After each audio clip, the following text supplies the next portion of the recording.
राम भदावर कम उम्र का एक ऐसा कवि है जिसने राष्ट्र वंदना ओज के माध्यम से लिखी, तो पूरा का पूरा देश उसके स्वर को अपना साथ देने के लिए आगे बढ़ गया। मैं चाहता हूं कि ओजस्वी तेवर का वो जोरदार रचनाकार आपके बीच सौंपूं जो अब तक जो कमियां मुझे खल रही थी ना तालियां बजाने की, अब मैं दावा करता हूं कि ये सदन तालियों को रोक करके दिखाना, केवल निमंत्रण के लिए आपकी तालियां आहूत करना चाहता हूं, मांगता हूं कि आए राम भदावर और आपकी तालियां उठे। और ये मेरा दावा है कि अब पूरा सदन अनवरत तालियां बजाएगा। जोरदार तालियों से आप लोग स्वागत करें राम भदावर। माँ शारदा को प्रणाम करता हूँ, सम्मानित मंच को और इस कार्यक्रम के बुनियाद में लगे हुए वो सभी लोग जिन्होंने अपना एक भी सेकंड खर्च करके इस कार्यक्रम में अपनी आहुति दी है, मैं उन सभी को साधुवाद प्रेषित कर रहा हूँ। आप सबका आशीर्वाद एक बार चाहता हूँ ताकि अपनी बात पूरे तेवर के साथ आपके बीच में रख सकूं। स्वागत स्वागत स्वागत। आदरणीय आकाश भाई ने, आनंद भैया ने बहुत अच्छा पढ़ा। मेरी पहली भूमिका है। ये उपमा अपने आप में विरली है कि मैं इस देश का शंकर हूँ, इस दौर का शंकर हूँ, सुकरात नहीं हूँ। ये बहुत बड़ी बात है पूरे विश्व के लिटरेचर में, बल्कि मैं थोड़ी माफी चाहता हूँ, पूरे विश्व के इतिहास में जिनको सुकरात बहुत महान लगते हैं वो एक बार भगवान शंकर के चरित्र को भी पढ़ लें तो उनको समझ में बहुत सारी शुभकामनाएं। चूंकि मैं इटावा से आया हूं तो मैं 2 नंबर का कवि हूं। और आदरणीय भाई साहब ने कहा कि इस दौर में पिछले 10, 15, 20 सालों से पहले इस देश में बहुत शांति थी और सब मिलजुल के रहा करते थे।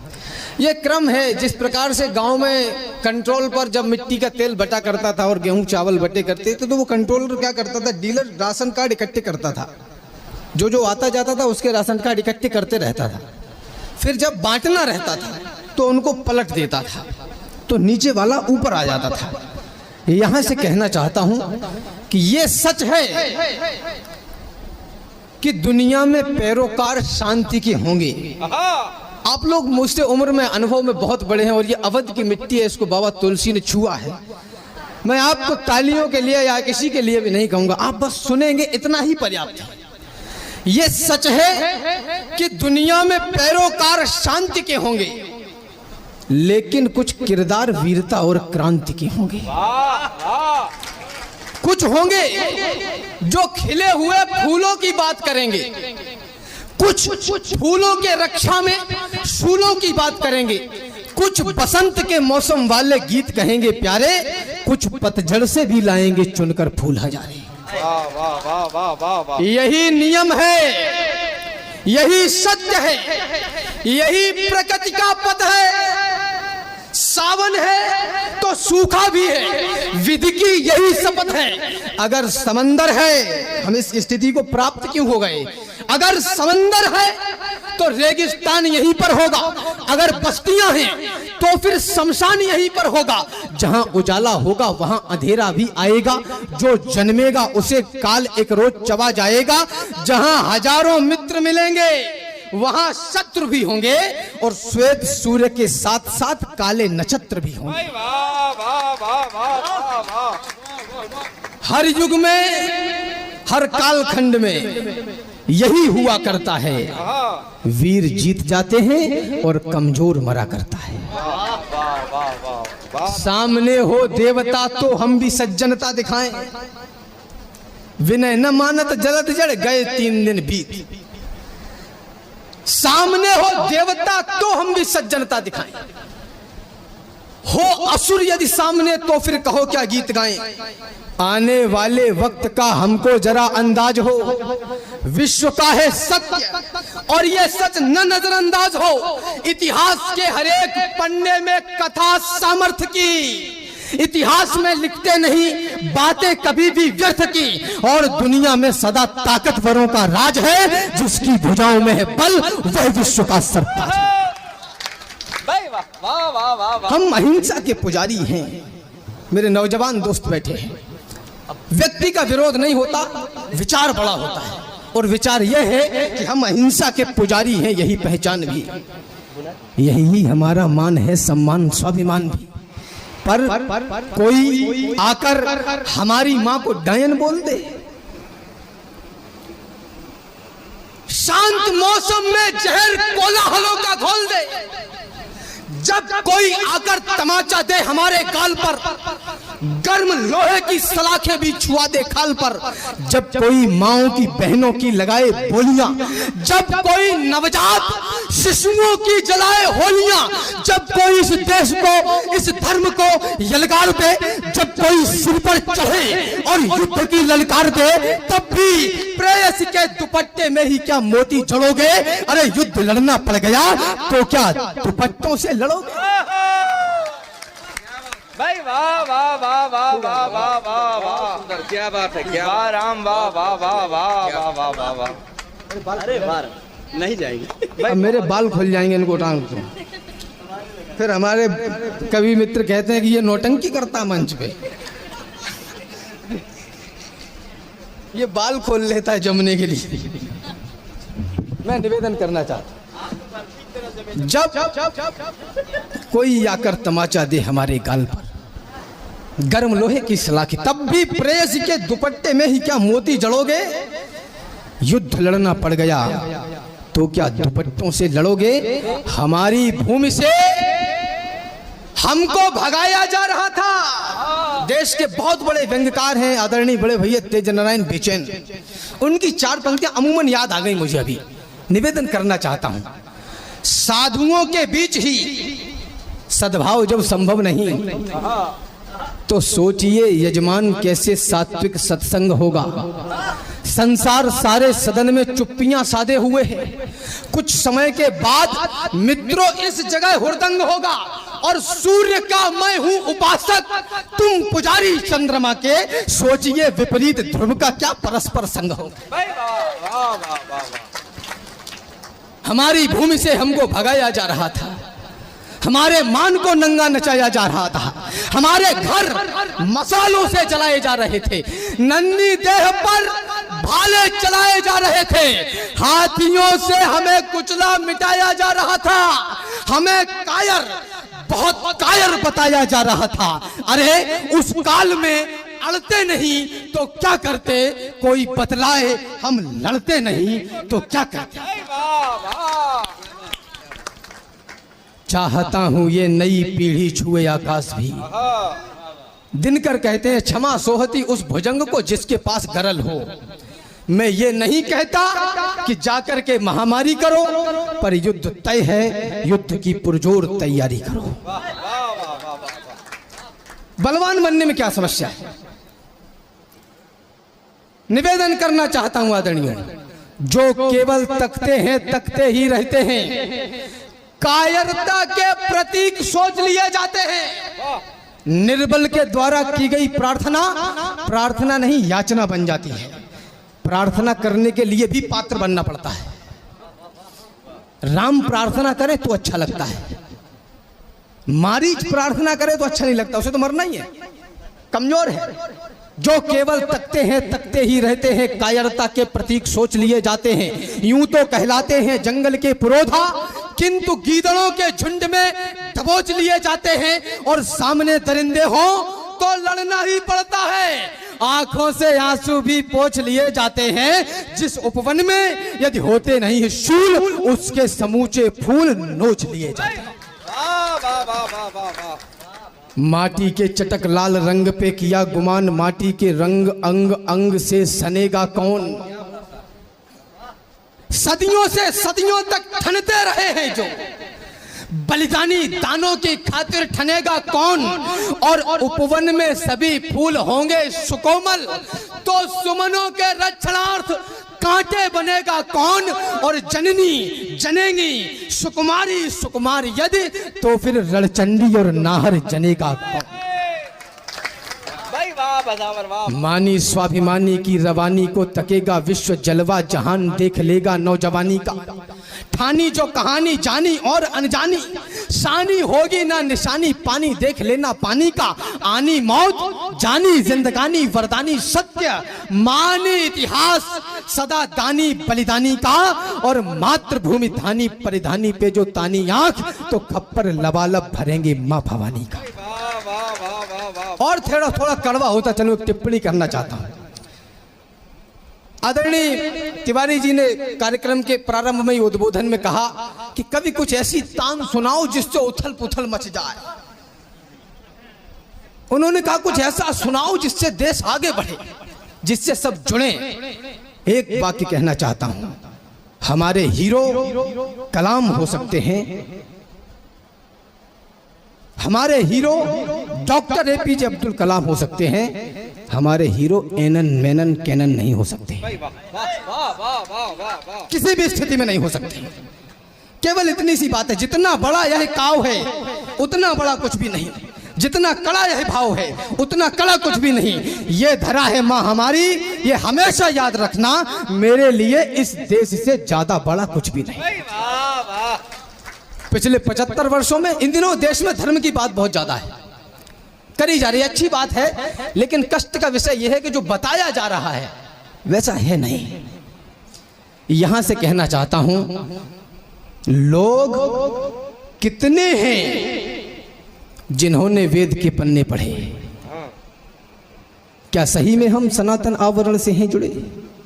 लोग कितने जो चले प्रभु राम के पद बिंदु पर? सच कहूं तो पोतते का लिख रहे हम इंदु पर। गीता कहां है? हुंदी मत खड़काओ राजा, गीता कहां है? और पुराणों का बताओ क्या हुआ, इतिहास में अंकित प्रमाणों का बताओ क्या हुआ। वंदना, व्रत, ब्रह्मचारी जिंदगी किसकी रही? मानस के चौपाई की धुन कितनों के जिह्वा ने कही, कितनों के मस्तक पर तिलक, सिर पर शिखा लहराई है, कितनों ने प्रातः काल में हरिवंदना दोहराई है, कितनों ने थामा है धनुष रावण को हनने के लिए, कितनों ने घर त्यागा बताओ राम बनने के लिए। आज के ये राम बोले रघुकुलों का क्या हुआ, और पूज्य वैदिक ज्ञान वाले गुरुकुलों का क्या हुआ। धर्म क्षेत्र समुद्र तट पर भगवान श्री रामचंद्र के गोद में उनके छोटे भ्राता लक्ष्मण का अर्धमूर्छित शरीर पड़ा हुआ है। लंका से वैद्य सुसेन को लाया गया कि इनका इलाज कर दीजिए। वैद्य सुसेन ने जगत के नियंता के सामने धर्म की कसौटी खड़ी कर दी, और हमको लगता है कि हम 10 रुपए का चंदा देके धर्म को बचा लेंगे। वैद्य सुसेन ने कहा, राधेश्याम तिवारी जी रेखांकित करते हैं कि मैं वैद्य दशानन के घर का किस तरह आपका काम करूं। अनुचित है यदि लंकापति के वैरी को मैं आराम करूं, जिसमें प्रत्यक्ष बुराई है कैसे वह कर्म किया जाए। क्या राम आज्ञा देते हो इस समय अधर्म किया जाए? भगवान श्री रामचंद्र ने कहा, वर्तमान परिप्रेक्ष्य में धर्म की सर्वश्रेष्ठ परिभाषा इससे बड़ी और कुछ भी नहीं।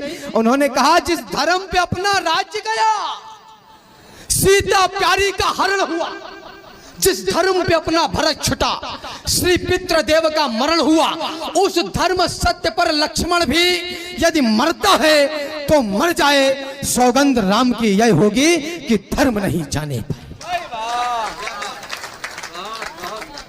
सौगंध राम की यह होगी कि धर्म नहीं जाने पाए तो भेज दी औलाद हमने मिशनरी स्कूल में, my lord and my mother मैदी। भेज दी औलाद हमने मिशनरी स्कूल में, है बहुत ही कष्टकारी। आप औंधी भूल में आपकी चेतना अब मांगता हूं, है बहुत ही कष्टकारी। आप औंधी भूल में आधुनिक शिक्षा बता गर्दन दबाई जा रही है, आपकी औलाद ईसाई बनाई जा रही है। ये बात अभी भरी भरे ही प्रसंग में न हो, लेकिन आने वाले 30, 40, 50 साल में ये आपको सर्वाधिक कष्ट न दे तो मेरा नाम बदल देना। निवेदन यहां से करना चाहता हूं आदरणीयों, एकमात्र विकल्प है इस देश को अखंड बनाने का और दूसरा कोई विकल्प है नहीं। पिछले 75 वर्षों में साहित्य के, पत्र पत्रिकाओं के, जितने भी संचार और प्रसार के माध्यम हैं, इस देश में कितने घोटाले हुए, किसने किए, मैं उनके चक्करों में नहीं पड़ता। मेरे लिए कष्ट का विषय नहीं है, क्योंकि आर्थिक नुकसान है, पूरा हो सकता है।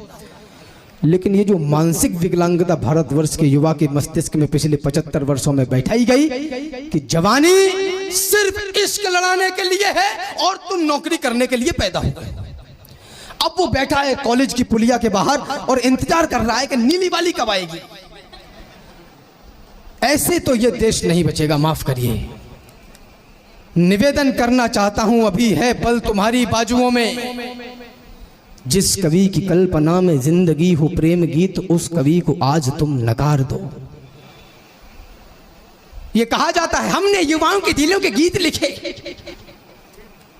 हम युवाओं के दिलों के गीतकार हैं। लाइब्रेरी से निकलता हूं मैं, पंचर की दुकान से नहीं।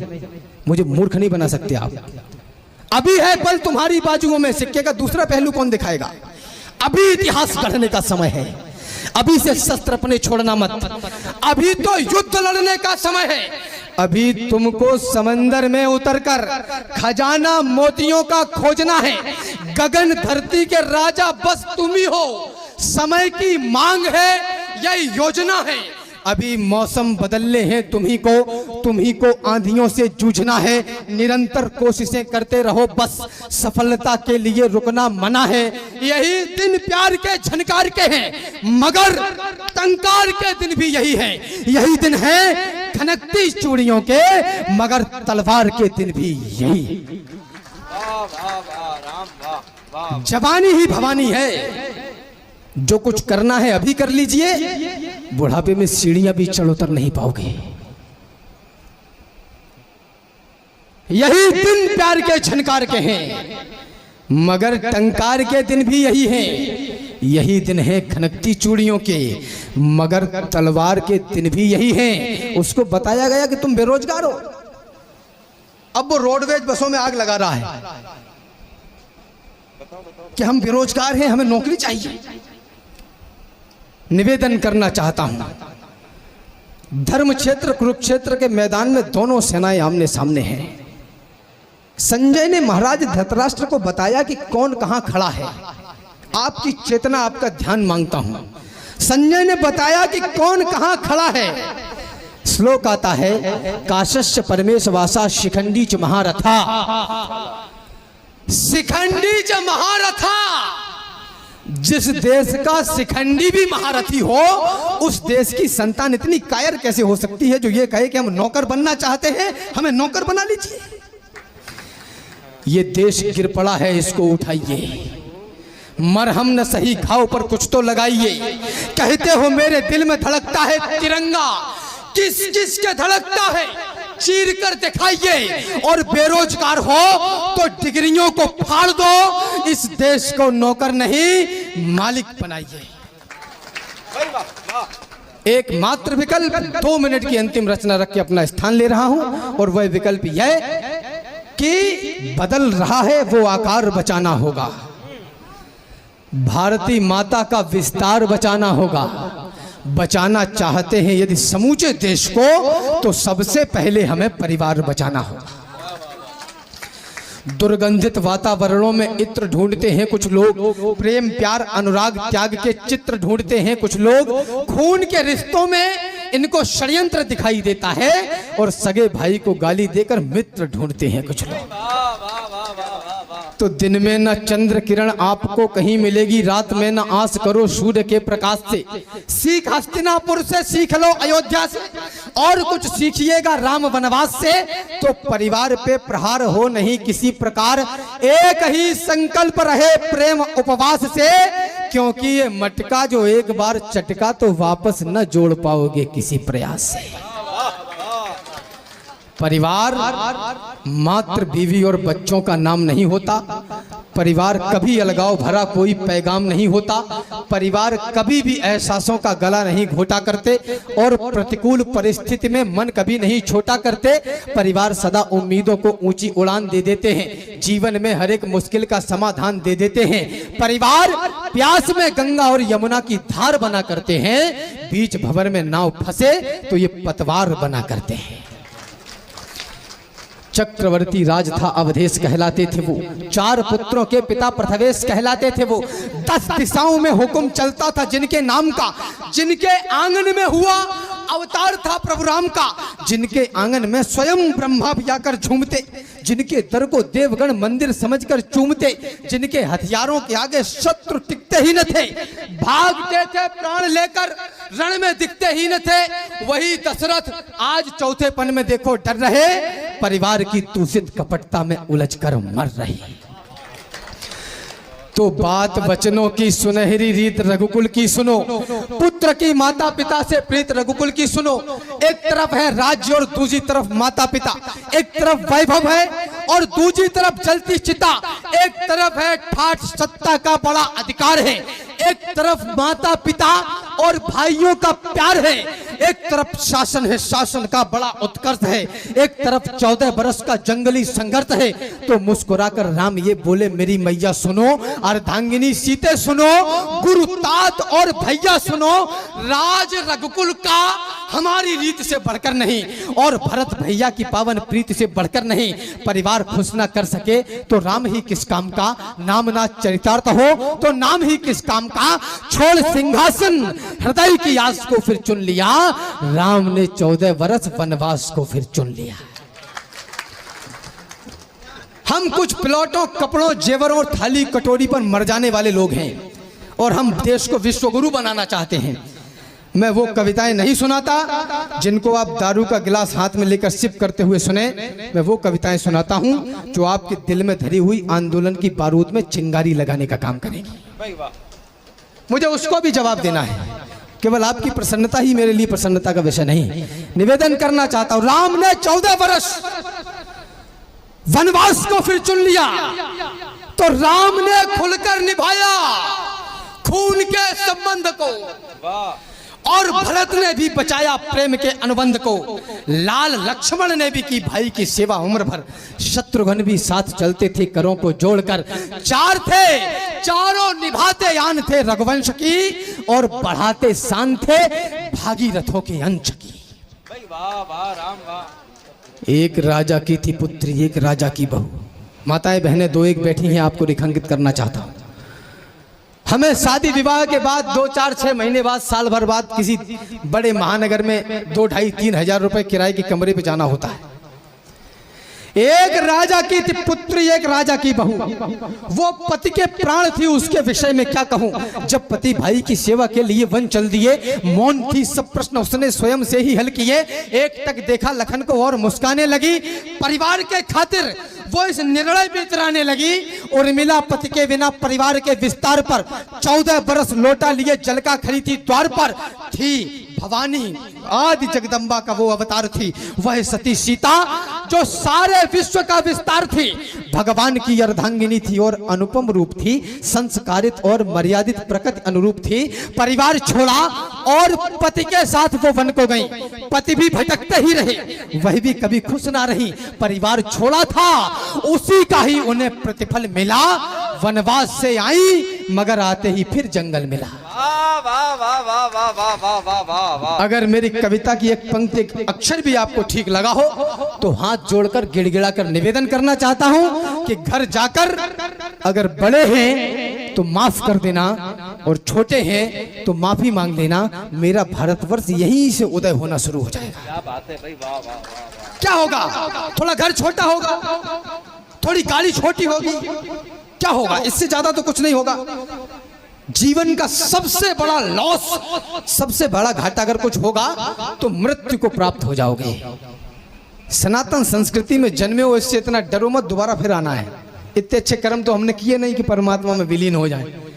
निवेदन करना चाहता हूं, अंतिम पंक्तियां रख के अपना स्थान ले रहा हूं, मुझे विदा करे रानीगंज। कहना यह चाहता हूं आदरणीयों, परिवार छोड़ा था उसी का ही उन्हें प्रतिफल मिला। वनवास से आई मगर आते ही फिर जंगल मिला।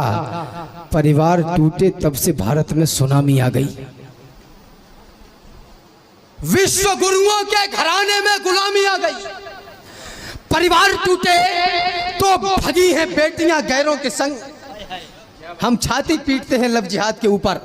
अगर हमने अपनी संतानों को, अपनी बेटियों को यह बताया होता कि कुलक्षय प्रणश्यन्ति कुल धर्मा सनातना धर्मे नष्टे कुलम कृतस्न धर्मो अविवद्योयुत, तो यह इस स्थिति को प्राप्ति नहीं होती।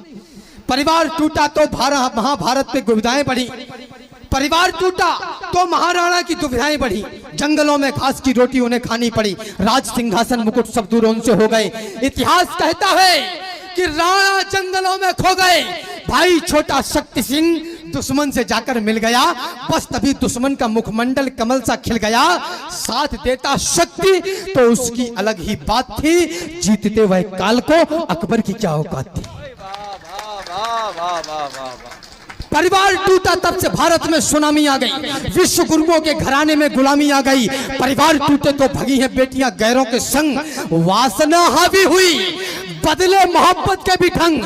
परिवार टूटे तो हमें अफजल मिले याकूब मिले, देशभक्ति के बदन पर द्रोह के चाबुक मिले। परिवार टूटे तो नई नस्लें अभागी हो गईं, बोतलों में डूबकर पूरी शराबी हो गई।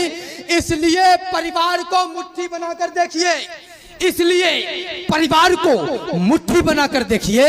भाइयों में प्रेम का दीपक जलाकर देखिए, बहन को अपनी सदा पद्मावती सिखलाइए। माँ सती सीता का सुंदर बिंब भी दिखलाइए। पिता माता के चरण की धूल को माथे धरो, जहां तक संभव रहे जो वो कहें वही करो। तुम सदा दादी व दादा के बचाना मान को, इस तरह से तुम बचा पाओगे हिंदुस्तान को।